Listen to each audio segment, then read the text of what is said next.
ہم وہی کہیں گے جو ہمارا دین ہم کو بتاتا ہے. عمل کرو تو تمہارا بھلا ہے. الحمدللہ الذي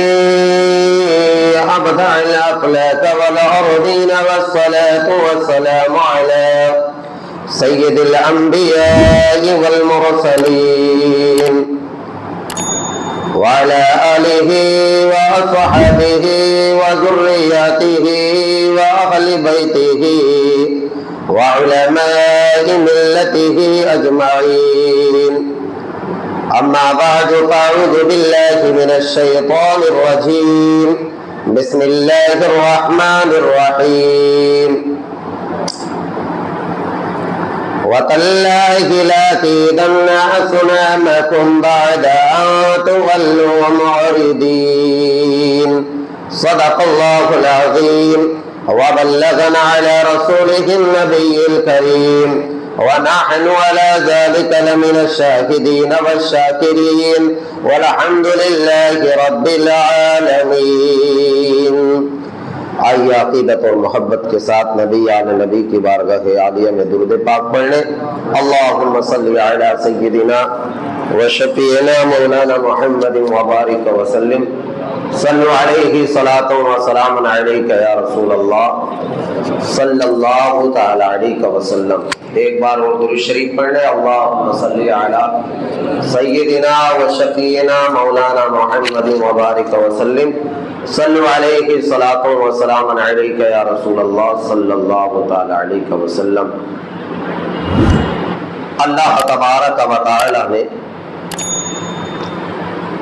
اپنی قدرت کی بے پناہ علامات میں سے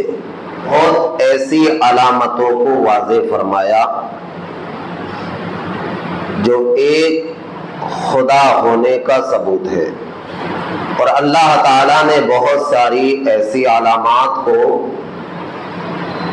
ظاہر فرمایا جو بندے مومن کو اس بات کا سبق دیتی ہے کہ اللہ تبارک و تعالیٰ کی قدرت پر غور و فکر کرے، بلکہ جو قدرت کی بنائی ہوئی کائنات میں اشیاء ہے وہ سب سوچنے جیسی ہے، تدبر و تفکر کی حامل ہے کہ ان پر غور کیا جائے اور پھر سمجھا جائے اور پھر اس کی بارگاہ میں جانے کا راستہ ملتا ہے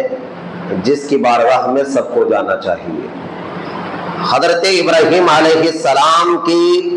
زندگی کا نمونہ جو نمونے عمل ہے یہ اس بات کا سبق دیتی ہے، اس میں کئی ایسی اصلاحات موجود ہیں اور کئی عقائد اس کے اندر محفوظ ہے جو قیامت تک کے مسلمانوں کے لیے وہ رہنمائی کرتے ہیں. میں نے تفصیلی گفتگو کا آغاز 2 جمعے پہلے کیا تھا. انہی تفصیلی گفتگو کے گوشے میں ابھی جہاں سے چھوڑے وہیں سے آغاز شروع کروں گا اور بات سمجھ میں آئے گی. حضرت ابراہیم علیہ السلام یا اللہ کے اولو العزم پیغمبر ہے، برگزیدہ بندے اللہ کے خلیل ہیں، اور ان کی تعلیمات کے بہت گوشے حضور کے دین میں بھی ظاہر ہے بلکہ وہ رکھے گئے ہیں. ایسی بہت ساری علامات ہیں جو حضرت ابراہیم علیہ السلام نے کی اور اس امت میں یا تو واجب کا درجہ لی ہوئی ہے اور یا وہ سنت کا درجہ لی ہوئی ہے. اللہ تعالیٰ نے حضرت ابراہیم علیہ السلام کی زندگی کو اپنے محبوب کی امت کے سامنے سے نہیں ہٹایا. بقیہ انبیاء علیہ السلام کی زندگی کو پڑھے قرآن و حدیث کی روشنی میں پڑھنے کو تو ملتا ہے، تعلیم بھی ملتی ہے، لیکن ان کی ادائیں اس امت میں ظاہر نہیں ہیں. لیکن حضرت ابراہیم علیہ السلام یہ ایسے پیغمبر اور یہ میرے آقا کے جد امجد ہے جن کی اداؤں کو دین محمدی میں بھی رکھا گیا، دین مصطفیٰ میں رکھا گیا۔ تو اتنے برگزیدہ بندے، ان کی بزرگی اس بات سے ظاہر ہو سکتی ہے، اس امت کے لیے جو ابھی موجودہ امت ہے، یہ ظاہر کر سکتی ہے کہ حضرت ابراہیم علیہ السلام کا مقام اللہ کی بارگاہ میں کیا ہے، ان کی بزرگی کا عالم کیا ہے۔ حضرت ابراہیم علیہ السلام کو پوری زندگی اللہ تعالیٰ کی وحدانیت کا اعلان کرتے ہوئے اور اللہ تبارک و تعالیٰ کی طرف مائل کرتے ہوئے پوری زندگی گزاری۔ ابھی انشاءاللہ تعالیٰ جب میں مختصر کلام کروں گا حضرت ابراہیم علیہ السلام کی زندگی کے تعلق سے تو وہ آخر میں کروں گا۔ حضرت ابراہیم علیہ السلام نے ارشاد فرمایا، جب قوم ہم کلام رہی، بات بڑھتی رہی اور ماننے کو تیار نہیں ہوئے، تو اللہ تبارک و تعالیٰ نے حضرت ابراہیم علیہ السلام کی قیل و قال کو جو آپ نے اپنی قوم میں کی، وہ دیگر مقامات پر وہ اللہ تعالیٰ نے اس کو واضح فرمایا ہے۔ سورہ انبیاء کے اندر قالوا اجئتنا بالحق ام انت من اللاعبین، آپ کی قوم نے کہا اے ابراہیم یہ جو حق بتا رہے ہو اور حق کی طرف لے کے جا رہے ہو، یہ صحیح بتا رہے ہو یا مذاق کر رہے ہو؟ اس وقت حضرت ابراہیم علیہ السلام نے کہا رب السماوات والارض فطرہن وانا علی ذلک من الشاہدین، رب وہ ہے جس نے زمین و آسمان کو پیدا کیا ہے اور وہی حقیقی خدا ہے جس نے زمین و آسمان کو پیدا کیا۔ وانا علی ذلک من الشاہدین، اور میں اس گواہی میں موجود ہوں، یعنی زمین و آسمان اس بات کا اشارہ کر رہے ہیں خدا وہ جس نے ہم کو پیدا کیا۔ وانا علی ذلک من الشاہدین، میں بھی انہی کے ساتھ گواہ ہوں، میں بھی انہی کی گواہی میں موجود ہوں، میں گواہ ہوں خدا وہی ہے۔ حضرت ابراہیم علیہ السلام کی زندگی جب یہ الفاظ گزرتے چلے گئے تو آپ کی قوم میں ایک میلہ لگتا تھا، جو میں نے آیت کریمہ پڑھی، شرف حاصل کیا، اس کا تعلق اسی سے۔ مفسرین نے لکھا کہ حضرت ابراہیم علیہ السلام حقانیت کی حمایت کرتے چلے گئے اور جہالت اور گمراہیت اور لا علمی کا رد کرتے چلے گئے، اور آپ لوگوں کو روشنی کی دعوت دیتے چلے گئے، اور جب کلام ہوتا چلا گیا تو آپ کی قوم میں ایک ایسا میلہ بھی ہوتا تھا جس کا اگر اس کا نمونہ پڑھ لیا جائے تو وہ نمونہ اس قوم میں بھی پایا جاتا ہے، ابھی بھی وہ علامات ظاہر ہے۔ آج سے 5000 سال پہلے یہ میلہ شہر بابل کے جنگلات میں لگتا تھا، اور جب میلہ واقع ہوتا تو اس قوم میں سے کسی نے کہا اے ابراہیم چلو ہمارے میلے میں، اور وہاں جو ہے بڑی لذت بھری زندگی ہے، وہاں لذتیں ملتی ہیں، دل بالکل اطمینان میں آ جاتا ہے، چلیے وہاں میلے میں، اور میلے میں جائیں گے تو وہاں بڑا لطف آئے گا۔ حضرت ابراہیم علیہ السلام نے سنا، آپ نے عذر پیش کر دیا، جب عذر پیش کیا تو آپ رک گئے۔ کچھ اس زمانے کے اسی قوم کے بزرگ لوگ تھے جو پیچھے پیچھے جا رہے تھے، کیونکہ بزرگ ایسا ہوتا ہے کہ جوان کی طرح نہیں چلتا، جوان جس انداز سے چلتا ہے بزرگ نہیں چل سکتا، وہ کئی چیزوں سے معذور ہو جاتا ہے۔ اب کیا ہوا، جب لوگوں نے کہا ابراہیم ہمارے میلے میں چلے، آپ کو دیکھنے ملے گا، کھیل کود ہوگا، آتش بازی ہوں گی اور آپ کو لطف مل جائے گا، اور یہ شہر کے باہر یہ بیابان جنگل میں ہے ایک میدان میں۔ اللہ اکبر، جب یہ کہا حضرت ابراہیم علیہ السلام نے عذر پیش کیا اور آپ اس کی وجہ سے رک گئے۔ کچھ ایسے لوگ تھے جو اسی قوم کے پیچھے پیچھے بزرگی کی وجہ سے چل رہے رہے تھے، اور جب حضرت ابراہیم علیہ السلام نے جب عذر پیش کر دیا اور رک گئے، اور جب بزرگوں کو پیچھے پیچھے چلتے دیکھا تو آپ کی زبان سے یہ کلمات نکلے جس کو اللہ تعالیٰ نے قرآن میں بیان فرمایا ہے، وَتَاللَّهِ لَأَكِيدَنَّ أَصْنَامَكُمْ بَعْدَ أَن تُوَلُّوا مُدْبِرِينَ۔ آپ نے قسم کھائی، قسم خدا کی، میں ان کو جو ہوں ان کے ساتھ اچھا نہیں سوچتا، میں ان کے ساتھ برا سوچتا ہوں۔ وَتَاللَّهِ لَأَكِيدَنَّ أَصْنَامَكُمْ بَعْدَ أَن تُوَلُّوا مُدْبِرِينَ۔ اس کے بعد میں کیا ہوا کہ وہ بھی منہ موڑ گئے ہیں، یعنی لوگوں نے منہ موڑ لیا۔ اور حضرت ابراہیم علیہ السلام نے یہ جب کلام کیا تو ان بزرگوں نے اس کلام کو سن لیا تھا، وَتَاللَّهِ لَأَكِيدَنَّ أَصْنَامَكُمْ بَعْدَ أَن تُوَلُّوا مُدْبِرِينَ فَجَعَلَهُمْ جُذَاذًا إِلَّا كَبِيرًا لَهُمْ لَعَلَّهُمْ يَرْجِعُونَ۔ اسی طرح آیت کریمہ پڑھتے چلے جائیں گے، پورا وہ واقعہ جو آپ کی قوم میں اور وہ میلہ جو لگا اور میلے کے بعد جو ہوا وہ سب اللہ تعالی نے قرآن میں واضح طور پر بیان فرما دیا۔ اب اس کو میں اردو انداز میں بتا دو۔ حضرت ابراہیم علیہ السلام نے عذر پیش کیا اور رک گئے، کچھ بزرگوں نے آپ کو کلام کرتے ہوئے سن لیا اور وہ چلے گئے۔ حضرت ابراہیم علیہ السلام کہ یہ قوم جو تھی میلے سے جب واپس آتی تو یہ اپنے بت کدے میں جاتی، اپنے باطل معبودوں کے پاس جاتی جو ایک حال کے اندر موجود تھے،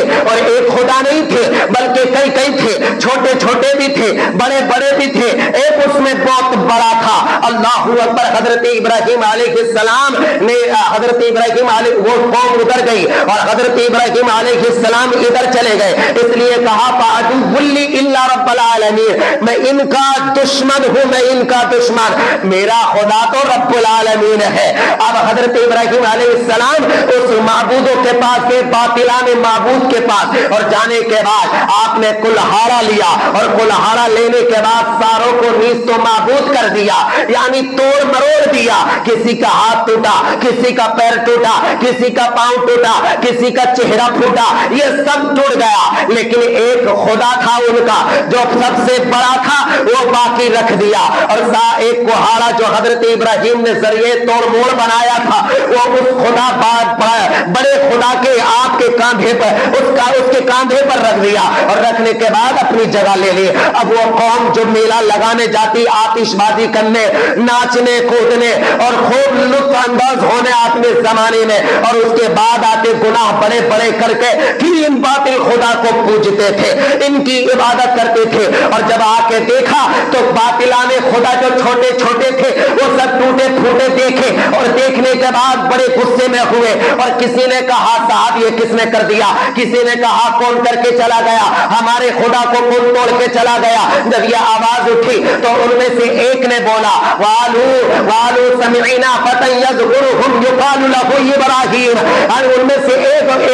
ایک لوگوں نے بولا کہ ایک جوان کو ہم نے ان کے تعلق سے برا کہتے ہوئے سنا ہے اور اس کا نام ابراہیم ہے۔ وَعَلُوا سَمِعِنَا فَتًى يَذْكُرُهُمْ يُقَالُ لَهُ إِبْرَاهِيمُ، جنہوں نے جب آپ سے آیت اللہ لَأَكِيدَنَّ کہتے ہوئے سنا تو انہوں نے کہا صاحب یہ کسی نے نہیں توڑا، ہم نے ایک جوان کو کہتے ہوئے سنا تھا جو ان کے تعلق سے برا بھلا کہہ رہا تھا، اس کا نام ابراہیم ہے۔ جب یہ بات ظاہر ہوئی حضرت ابراہیم علیہ السلام کو بلایا گیا، اور جب بلایا گیا وہ ان کے بیچ میں تو حضرت ابراہیم علیہ السلام نے یہ فلسفہ تو ظاہر کیا، یہ کسی راز کے مطابق تھا بلکہ یہاں رد بھی ہونا تھا، بلکہ لوگوں کو یہاں ذہن جو باطلانہ تھا، آپ کے ذہن پر جو تالا لگ چکا تھا وہ کھولنا بھی مقصد تھا، کیونکہ وہ پیغمبر اعظم تھے، وہ اولو العزم پیغمبر تھے، اللہ کے خلیل تھے، ان کا کام تھا لوگوں کو ہدایت پر لانا، لیکن آپ نے اس کو توڑا اور لوگوں نے بلایا، اور جب بلایا حضرت ابراہیم سے کہا ابراہیم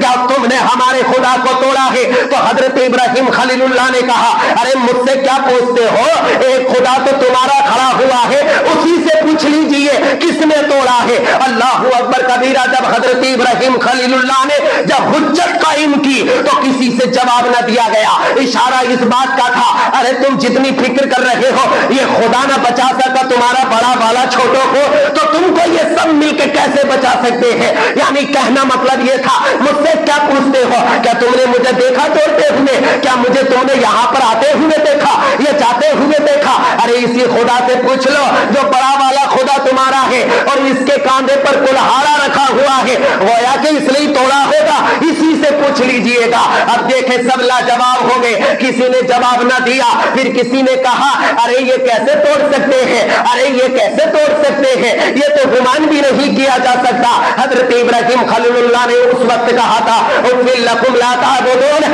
ارے میں تم پہ افسوس کرتا ہوں، جو خدا کچھ نہیں کر سکتے ان کی عبادت کرتے ہو تم لوگ، ایسے خدا کی کیوں عبادت کرتے ہو جو ناقص ہے، جو خود عاجز ہے، جو کوئی کام نہیں کر سکتے، نہ وہ ٹوٹتے ہوئے اپنا آپ کو بچا سکتے ہیں اور نہ توڑنے والے کو مار سکتے ہیں، تو یہ خدا کیسے حق ہو سکتے ہیں؟ جب یہ قوم سے کہا تو وہ لاجواب ہوئی اور خاموش بھی ہو گئی۔ اب کچھ دیر کے بعد میں پھر ان کی عقل مفلوج ہو گئی، جب عقل مفلوج ہوئی تو کہنے لگے نہیں نہیں نہیں، نہیں ہمارے خدا توڑے ہیں، جب یہ ہمارے خداؤں کا دشمن ہے تو ہمارا بھی دشمن ہو گیا، اب اس کو قید کر دیجئے گا۔ اور پھر کہا تھا اس قوم نے قالوا حرقوا وانصروا آلہتکم ان کنتم فاعلین، اے لوگوں ذرا اٹھو اس کو قید کرو، اپنے خداؤں کی اب جو ہے مدد کرو، مدد کرو، یعنی یہ خدا توڑ دیے، اب ان کی مدد کے لیے ہمیں اٹھنا پڑے گا جن کی ہم پوجا کرتے ہیں، یعنی پوجا کرنے والے کہہ رہے ہیں، یعنی باطل خداؤں کی عبادت کرنے والے کہہ رہے ہیں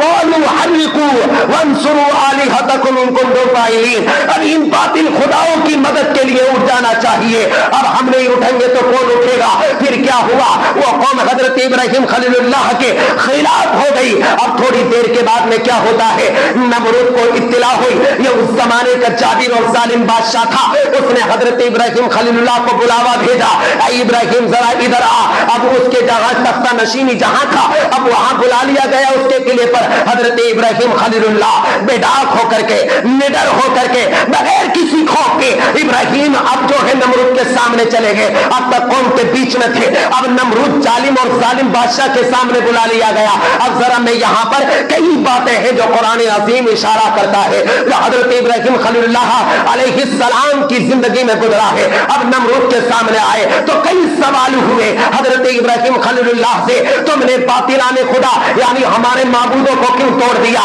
کیا تم نے یہ ظلم کیا ہے؟ حضرت ابراہیم خلیل اللہ نے کہا ارے یہ مجھ سے کیا پوچھتے ہو، جو محفوظ ہے ان کا خدا باطل اسی سے پوچھو نا کس نے توڑا ہے۔ اب یہاں پر یہ اشارہ تھا ارے عقل کے اندھو، جب وہ تم کو نہیں بتا سکتا تو تمہیں کون بتا سکتا ہے یا کون بتا سکتا ہے؟ یہاں تعلیم تھی، تعلیم، یہاں حجت قائم کرنے کا مطلب یہ تھا ابھی بھی پردہ ہٹا لو دماغ کا، جو لگ چکا ہے، جو تالا لگ چکا ہے اس کو کھول لو، خدا ابھی بھی ہے اور ہمیشہ رہے گا، تو نہیں رہے گا، یعنی ہدایت پر آ جا، ہدایت کی راہ پر آ جا۔ حضرت ابراہیم خلیل اللہ نمرود کے سامنے گئے نڈر ہو کر کے۔ آج کوئی اگر کوئی ایسا بن جائے آج کے زمانے میں تو غریب انسان حق پر بھی ہوگا یا فقیر ہوگا حق پر بھی ہو تو سامنے جاتے ہوئے کتراتا ہے، اگر کوئی گواہ بن جائے تو گواہی دیتے ہوئے ڈرتا ہے، اگر کوئی سچ تعلیم دے رہا ہے، اگر بھاری بھرکم آدمی سامنے غصے سے بول دے تو اس کے سامنے یہ اپنی سچائی کو بھی چھپا لیتا ہے۔ ایسی زندگی اگر گزرے گی تو یاد رکھنا زمانے میں ظلم ہی قائم رہے گا، اور ظلم کے سامنے جب حقانیت کی زبان سامنے رہے گی تو ظلم کو مٹنا پڑتا ہے، ختم ہونا پڑتا ہے، اس کو چلے جانا پڑتا ہے، کیونکہ ظلم کی کبھی عمر نہیں ہوتی ہے، حق کی ہمیشہ عمر ہوتی ہے، سچائی کی عمر ہوتی ہے۔ حضرت ابراہیم خلیل اللہ سامنے کھڑے ہو گئے، اب سوال قائم کرتا چلا گیا۔ اب نمرود کے سامنے حضرت ابراہیم خلیل اللہ، وہ نمرود جو اپنا آپ کو خدا کہلواتا، وہ نمرود جو اپنے آپ کو معبود کہلواتا، وہ نمرود جو ساری زمین پر جو ہے بادشاہیت کر رہا ہے، سلطنت کا تاج پہنا ہوا ہے، اس کے سامنے کون ٹک سکتا ہے؟ لیکن اللہ کا پیغمبر ہے، اولو العزم نبی ہے، حضرت ابراہیم خلیل اللہ ہے، اللہ کے خلیل ہے، ارے یہ خدا کے علاوہ کسی سے نہیں ڈرتے، نہ زمانے کا خوف ہے، نہ اولاد کا خوف ہے، نہ اپنی قوم کا خوف ہے، بلکہ اللہ کا خوف دل میں رکھے ہوئے ہیں۔ ظاہر سی بات ہے جو خدا کا خوف رکھتا ہے وہ زمانے میں بھی رہتا ہے اور کل قیامت کے دن بھی اس کا راز چلنے والا ہے۔ حضرت ابراہیم خلیل اللہ نمرود کے سامنے کھڑے ہوئے تو کئی سوالات قائم ہوئے۔ تو جب حضرت ابراہیم علیہ السلام سے پوچھا تمہارا خدا کون ہے، کیونکہ یہ خدا کہلواتے تھے، اب وہ صفتیں بھی تو دیکھنی تھی۔ یہ کلام اللہ تعالیٰ نے تیسرے پارے میں بیان فرمایا، جو نمرود سے کلام ہو رہا ہے، تم کس خدا کی حمایت میں ہو؟ تو حضرت ابراہیم خلیل اللہ اور نمرود کے سامنے جو حجت ہوئی، مناظرہ ہوا، تو اللہ تعالیٰ نے یوں بیان فرمایا، آیت الکرسی کے نیچے، تیسرا پارے میں آیت الکرسی ہے، وہ جب رکوع ختم ہوتا ہے تو اسی کے بعد یہ شروع ہوتا ہے، الم تر الی الذی حاج ابراہیم فی ربہ ان آتاہ اللہ الملک۔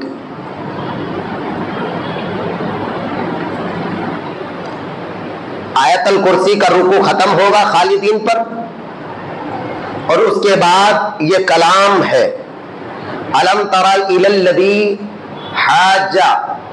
ابراہیم، نمرود اور ابراہیم کے بیچ میں حجت ہوئی، حاج ابراہیم فی ربہ ان آتاہ اللہ الملک، مناظرہ ہو گیا سامنے جب ہوا ابراہیم کا اور نمرود کا، تو کیسی حجت ہوئی؟ اس نے پوچھا تمہارا خدا کون ہے؟ تو حضرت ابراہیم خلیل اللہ نے کہا آتاہ اللہ الملک۔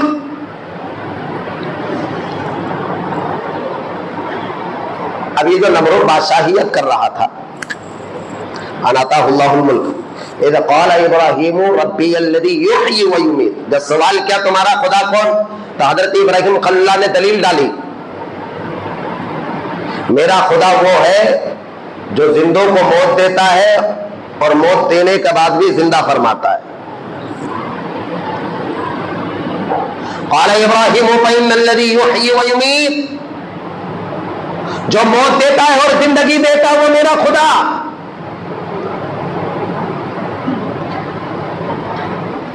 نمرود نے اپنے قید خانے سے 2 قیدی بلائے، جب حضرت ابراہیم نے کہا نا میرا خدا وہ جو موت دے دے اور زندگی دے دے، اب یہ خدا بننے کے چکر میں تھے، بن ہی رہے تھے، یہ تو 2 قیدی بلائے،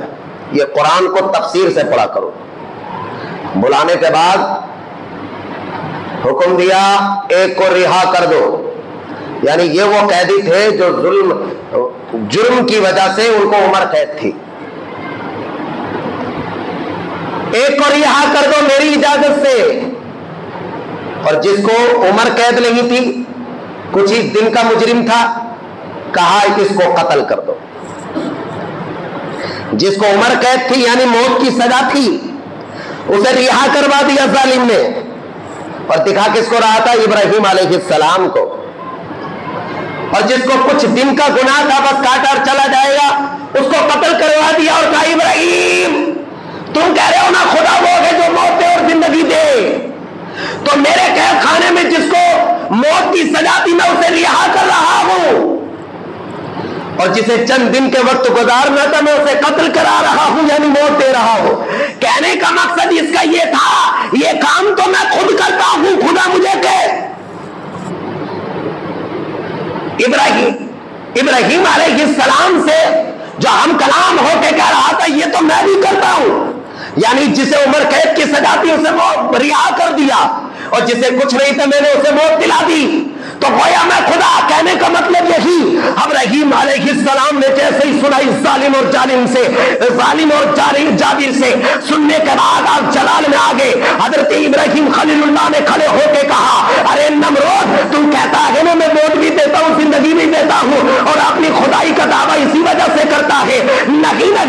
میرا خدا تو وہ ہے جو مغرب یعنی مشرق سے سورج نکال دے اور مغرب میں ڈبو دے، اگر تو خدا ہے تو مغرب سے نکال دے مشرق میں ڈبو دے، میں مان جاؤں گا تو خدا ہے۔ جب ابراہیم خلیل اللہ نے یہ کہا تو اب یہ کیسے کرے؟ یہ موت دینا قتل و ظلم و جبر ہو جاتا ہے، لیکن اب آسمان پہ کیسے حکومت ہوگی؟ ابراہیم خلیل اللہ نے کہا تو کہتا نا میں خدا موت بھی دیتا ہوں رہا بھی کرتا ہوں، میرا خدا وہ ہے جو مغرب سے سورج نکالتا ہے یعنی مشرق سے سورج نکالتا ہے اور مغرب میں ڈبو دیتا ہے، تو خدا ہے تو مغرب سے نکال اور مشرق میں ڈبو دے، یعنی جدھر سے سورج اب نکلتا ہے ادھر تو ڈبو اور جدھر ڈوب جاتا ہے ادھر سے تو نکال، تو میں سمجھ جاؤں گا تو خدا ہے۔ لیکن جواب نہ دیا گیا، لاجواب ہو گیا، شرمندہ ہو گیا، اس لیے اللہ نے فرمایا واللہ لا یہدی القوم الظالمین، ایسی ظالم قوم